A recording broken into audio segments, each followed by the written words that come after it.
Kashi news channel, सच है तो बोलेगा। ओबरा के सेक्टर 9 रामलीला मैदान में 9 तारीख से चल रहे 9 दिवसीय रुद्र महायज्ञ के अंतिम दिन आज 12 गरीब कन्याओं का सामूहिक विवाह संपन्न हुआ। इस दौरान वर वधू के परिजन और प्रशासन भी मौजूद रही। विवाह का पूरा कार्यक्रम धूमधाम के साथ संपन्न हुआ। बता दें कि अलग अलग जगहों से आए हुए दूल्हा बारातियों के स्वागत के साथ खान पान की व्यवस्था भी की गई थी। साथ ही दूल्हा दुल्हन के गृहस्थ जीवन के लिए तमाम सामान उपहार स्वरूप दिया गया। इस विवाह में लोगों ने बढ़ चढ़कर कन्यादान में दान दिया। वहीं मांगलिक मंत्रोच्चारण के साथ विवाह संपन्न हुआ। नगर पंचायत अध्यक्ष प्राणमती देवी के द्वारा व समाज सेवी के द्वारा संपूर्ण व्यवस्था को किया गया था। साथ ही सुरक्षा को देखते हुए प्रशासन भी मौके पर मौजूद रही। इस कार्यक्रम के दौरान हजारों लोगों ने मांगलिक कार्यक्रम में वर वधू को आशीर्वाद दिया।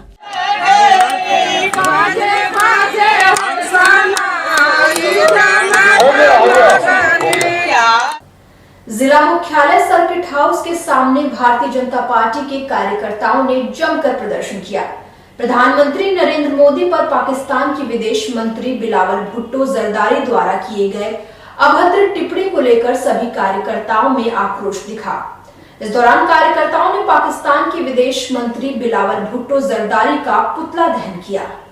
इस दौरान भारतीय जनता पार्टी के कार्यकर्ताओं का कहना था कि प्रधानमंत्री नरेंद्र मोदी पर जिस तरह की टिप्पणी की गई है वो बहुत ही अशोभनीय है।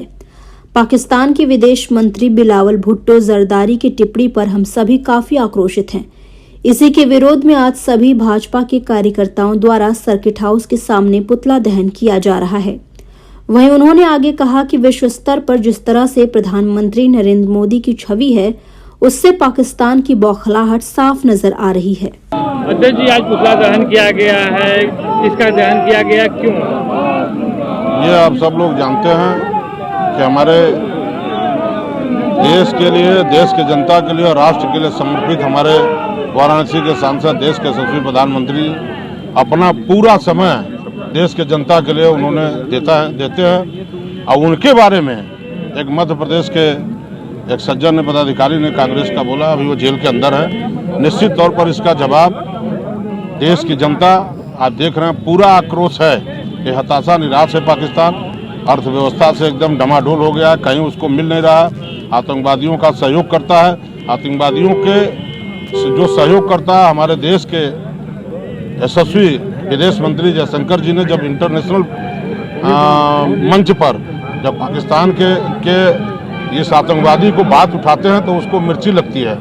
निश्चित तौर पर इस तरह के भाषा का जो प्रयोग किया है एकदम सरासर उसकी पूरी भर्त्सना करते हैं। और अगर ये लोग हरकत करते रहेंगे, नहीं मानते हैं, तो निश्चित तौर पर आप इस समझिए कि आने वाले दिनों में पाकिस्तान समाप्त हो जाएगा। विश्व लीडर जी, उसमें आपको बता दिया ना कि अगर इन लोगों का हरकत यही रहता है तो रहेगा, तो निश्चित तौर पर आने वाले समय में पाकिस्तान को नुस्ता नबूद कर दिया जाए। आज किस तरह का पुतला फूका गया है? आज तो बिलावल भुट्टो का पुतला फूका गया है, जो उसने अपने प्रधानमंत्री को लादेन से तुलना करा है, जो जिसका जीवन जो है पूरा जनता के लिए, राष्ट्र के लिए समर्पित है। एक एक कण, एक एक समय, एक एक ब्लड का कतरा, रातों दिन 24 घंटा में 22 घंटा जो काम करते हैं, उनके बारे में अगर कोई बोलेगा तो निश्चित तौर पर तो यहाँ तो है नहीं है, तो चिथड़ा हम लोग कर देते उनको। पाकिस्तान के विदेश मंत्री ने अभद्र टिप्पणी की है पीएम मोदी को लेकर के। आज काशी में भी है, आज पुतला फूका गया है, क्या कुछ? देखिए, अभद्रता तो उनके नस नस में भरी हुई है पाकिस्तान के, और उसी को एक प्रकार से, उसी घटिया मानसिकता को, अपनी आतंकी और अपनी नफरती जो इनकी मानसिकता है पाकिस्तान और पाकिस्तानियों की, उसी को दर्शाने का काम वहाँ के विदेश मंत्री भुट्टो ने किया है। और इसको लेकर पूरे देश में आक्रोश है। और साथ में राहुल गांधी जैसे ऐसे नेता जो कि बड़े पदों पर रहे हैं, केंद्र की सरकार में उनकी पार्टी लगातार कई सालों तक रही है, वह भी अपने देश की सेना को जो मनोबल गिराने की कोशिश जो लगातार कब समय समय पर करते हैं, उसको लेकर भी नौजवानों के मन में आक्रोश है। और मैं इतना कह सकता हूं कि जहां दुश्मन देश को जवाब देने के लिए हमारे देश की सेना बिल्कुल तैयार है, वैसे ही ऐसे राहुल गांधी ने जिस प्रकार के बयान दिए हैं, या मध्य प्रदेश के एक नेता ने जिस प्रकार से प्रधानमंत्री जी के लिए बयान दिए थे, ऐसी मानसिकता और ऐसी भाषा को जवाब देने के लिए हमारे देश का नौजवान भी तैयार है। सर, ऐसा देखा गया है कि जब भी देश की बात आती है तो सारे दल एकजुट नहीं हो पाते हैं और लगातार पाकिस्तान इस तरह की हरकत करती है। आखिर में उनको सबक कब सिखाया जाए? देखिए, ऐसे लोग, ऐसे विपक्ष की ये राजनीति रही है, वो वोट बैंक की राजनीति में बहुत नीचे तक अगर उतर जाते हैं, लेकिन इस देश का नौजवान, इस देश के लोग भारत माता की जय बोलते हुए आगे निकले हैं और जो भी अपने भारत देश को कमजोर करने की कोशिश करेगा वह इस लोकतंत्र में कोई बर्दाश्त करने के लिए तैयार नहीं है और लोकतांत्रिक तरीके से उसका जवाब देते रहेंगे। मैदानी स्थित पराटकर स्मृति भवन में हैंडलूम बनारसी संरक्षण संघ ने प्रेस वार्ता की। वार्ता के दौरान संघ की प्रबंध निदेशिका डॉक्टर समता पांडे ने हथकरघा बुनकर बदहाली की जिंदगी पर चर्चा की। इस दौरान उन्होंने बताया कि बुनकरों की आर्थिक बदहाली को दूर करने के लिए वर्कशॉप का आयोजन 21 दिसंबर को किया जा रहा है, जिसमें सभी बुनकर बंधुओं को बुलाया जा रहा है, जिससे कि उनको जानकारी दी जा सके। इस वार्ता के दौरान हैंडलूम बनारसी संरक्षण संघ की प्रबंध निदेशिका डॉक्टर समता पांडे ने कहा कि बहुत जल्द सरकार से इस संबंध में बात करके उनकी बदहाली और उनके पुनर्स्थापन हेतु प्रयास किया जाएगा। बता दें कि हैंडलूम बनारसी संरक्षण संघ विगत 8 वर्षों से इस क्षेत्र में कार्य कर रहा है। इसका मुख्यालय दिल्ली में स्थित है और 50,000 सदस्यों वाले इस संघ में वर्तमान में 10,000 सक्रिय सदस्य विभिन्न जिलों और प्रदेशों में सक्रिय हैं।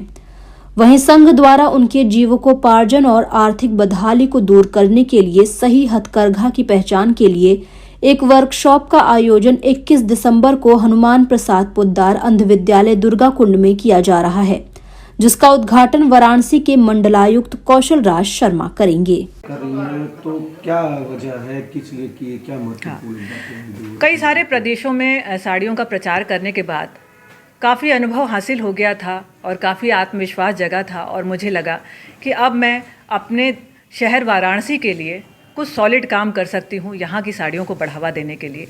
हमारी अध्यक्षा महोदया जो पिछले साल जिनका कोविड में देहांत हो गया, उनका ये सपना था कि बनारस की साड़ियों के लिए मैं कुछ कार्य करूं और बनारस के बुनकरों के लिए मैं कुछ कार्य करूं, क्योंकि जो जिस शहर का है वह उसको उससे उसका लगाव होता है और वह उस पर ज़्यादा गंभीर होकर कार्य कर सकता है। तो कब और कहाँ और कौन करेंगे उद्घाटन इसका? यह कार्यक्रम 21 तारीख को मैंने रखा है। 21 तारीख को बुधवार है, परंतु उस दिन विश्व साड़ी दिवस है। मैं लोगों को ये भी बताना चाहती हूँ क्योंकि लोग जब साड़ी पहनना ही भूल गए हैं तो विश्व साड़ी दिवस को क्या जानेंगे। इसलिए विश्व साड़ी दिवस को भी उस दिन पॉपुलराइज करने के लिए मैंने इस प्रोग्राम को 21 दिसंबर को रखा है। और इस कार्यक्रम का आयोजन हमारे कमिश्नर साहब, मंडलायुक्त साहब कौशल राज शर्मा जी कर रहे हैं, जो बड़ी खुशी से उन्होंने बड़े हर्ष से चीफ गेस्ट होना स्वीकार किया है और आगे भी हमें आश्वासन दिया है कि इस क्षेत्र में वो बहुत ही अच्छा सहयोग देंगे और पहले से दे भी रहे हैं। बस उन्हें किसी और की भी ज़रूरत थी जो इस क्षेत्र में आगे आकर उनका सहयोग दे, तो हमारे संघ ने उनका सहयोग देने के लिए बात करी है। न्यायालय के आदेश पर मकान खाली कराने पहुंचे तहसीलदार सदर योगेंद्र सरन शाह के नेतृत्व में राजस्व टीम को विरोध का सामना करना पड़ा। जिस मकान को खाली करवाना चाहते थे उसमें रह रही महिला ने खुद को कमरे में बंद कर लिया और तहसीलदार समेत पुलिस टीम को वापस जाने के लिए कहकर विरोध जताती रही। हालांकि काफी देर के बाद महिला को समझा बुझाकर मामला शांत किया गया और मकान को खाली करा लिया गया। बता दें कि न्यायालय के आदेश पर मकान खाली कराने के लिए उपजिलाधिकारी सदर मौके पर पहुंचे, जहां एक महिला ने अपने मकान को खाली करने से इनकार करते हुए जमकर हंगामा किया। हालांकि पुलिस फोर्स और बाकी लोगों के समझाने के काफी देर बाद वो मकान खाली करने को राजी हो गई और मकान को खाली कर दिया। इस दौरान उपजिलाधिकारी सदर ने बताया कि न्यायालय के एक विवाद पर ये बेदखली की कार्यवाही की जा रही है और हम कोशिश कर रहे हैं कि जिन लोगों को यहां से हटाया जा रहा है उनके रहने की दूसरी जगह की व्यवस्था की जा सके।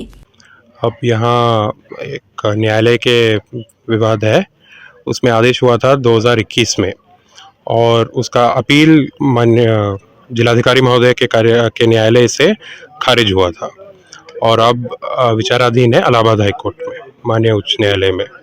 तो इसीलिए एक बेदखली कार्रवाई कर रहे हैं हम और पुलिस विभाग से सहयोग से डीजीपी साहब के साथ ये कार्रवाई हो रहा है। शांति है यहाँ और सहयोग से ही हो रहा है। हम बहुत प्रयास कर रहे हैं कि उनके लिए कुछ व्यवस्था भी कर सकते हैं माननीय DPO साहब के माध्यम से रहने के लिए भी व्यवस्था हम दे रहे हैं और उनका कोई दिक्कत नहीं होगा ये जब ये वाद विचाराधीन है इलाहाबाद हाईकोर्ट में। वाराणसी के चौबेपुर बाजार को शनिवार को दुकानदारों ने बंद रखा।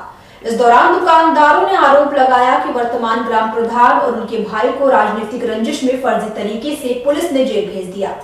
वहीं कहा कि ग्राम प्रधान और उनके भाई ने एक घायल किशोर की मदद की थी। उस किशोर की मौत के बाद ग्राम प्रधान और उनके भाई को ही पुलिस ने जेल भेज दिया। इस बाबत बाजार के दुकानदारों ने प्रदर्शन करते हुए चौबेपुर थाने की पुलिस को ज्ञापन सौंपकर पूरे प्रकरण के निष्पक्ष जांच की मांग की है। गौरतलब है कि बहादुरपुर गांव की रहने वाली रज्जो देवी का बेटा 15 वर्षीय अमित खैरवार बीते 23 नवंबर को अपने घर से दोस्तों के साथ चौबेपुर बाजार में शादी में शामिल होने गया था। रात में रज्जो देवी को अमित के दोस्तों ने बताया कि उसे चौबेपुर बाजार के कुछ लोगों ने बुरी तरह से मारा पीटा है। आनन फानन में अमित को BHU ट्रॉमा सेंटर ले जाकर भर्ती कराया गया, जहां उपचार के दौरान उसकी मौत हो गई। प्रकरण को लेकर चौबेपुर थाने में रज्जो देवी की तहरीर के आधार पर अज्ञात के खिलाफ मुकदमा दर्ज किया गया था।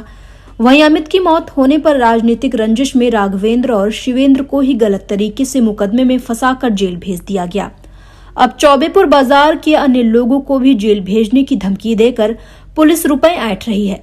पुलिस की गलत कार्यवाही के विरोध में चौबेपुर बाजार के दुकानदारों ने अपनी दुकानें बंद रखकर आज प्रदर्शन किया है। प्रधान को डालो, जैसे कि ऐसे लोग समाज में जितने कमजोर लोग हैं आगे न बढ़ पाए, उनकी चाल है क्या। और उनके छोटे भाई का भी उनके साथ पकड़ा दिया गया है, लिखा दिया कि उनका हाथ कट जाए, उनका दिमाग न चले। उसके छोटे भाई को भी ले लिया गया है।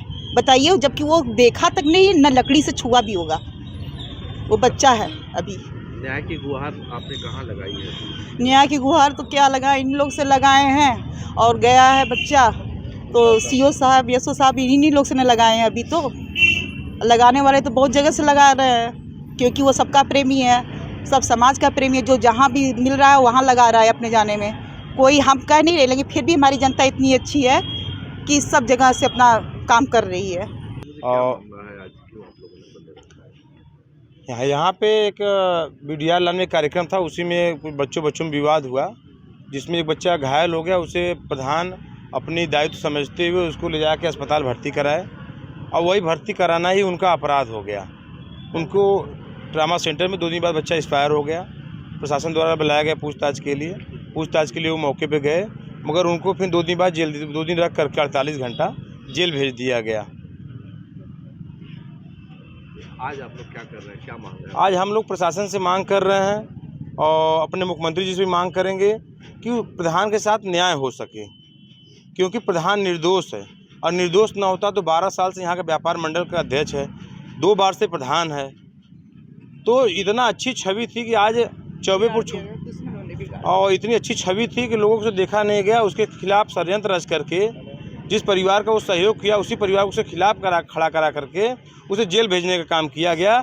और जो इसमें निर्दोष है आज वो घूम रहे हैं, तो इसमें सोचने की बात है इस सरकार में कि ऐसा जो निर्दोष है उसे जेल में डाल दिया जा रहा है, जो दोषी है उसे जेल के बाहर घूमने दिया जा रहा है। तो ऐसे में मुख्यमंत्री जी को एक कड़ी कार्रवाई, कड़ा निर्देश देना चाहिए, जिससे जनमानस को एक अच्छा संदेश जाए और प्रधान के साथ न्याय हो सके।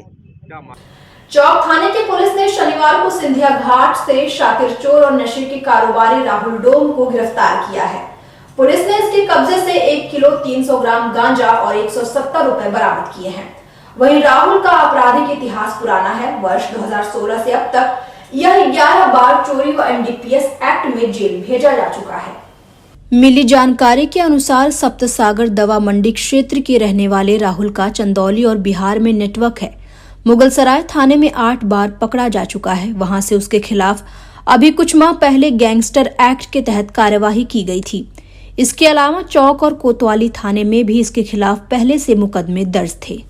पूर्वांचल की खबरों से जुड़े रहने के लिए आज ही सब्सक्राइब करें हमारा YouTube चैनल डनकाशी, और हाँ, लेटेस्ट अपडेट्स के लिए बेल आइकन को प्रेस करना ना भूलें। और आपके पास है कोई जानकारी या है कोई सूचना तो हमारे दिए गए नंबर पर आप हमसे संपर्क कर सकते हैं।